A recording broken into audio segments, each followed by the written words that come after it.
अस्सलाम वालेकुम दोस्तों, आज थोड़े वास्ते पैगाम लैके आए हाँ।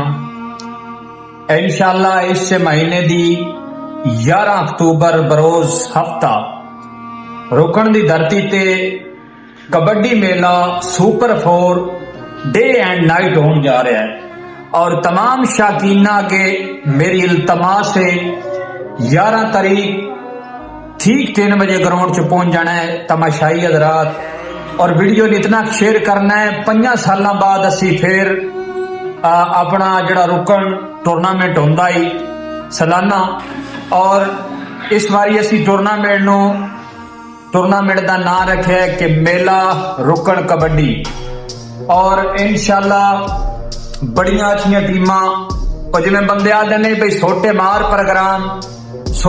प्रोग्राम तो भी बड़ा प्रोग्राम है और मेरी इल्तमास से तमाम खिलाड़ियां के और तमाम तमाशाइयां के टाइम दे नाल तुसां पहुंच जाना है। इंशाल्लाह रुकन रौनका एक बार फिर जड़ियां नहीं लग सन तो बाकी सारे वीर वीडियो ने शेयर करया है और ये वीडियो पूरी एक बार सोशल मीडिया ते घूम जावे।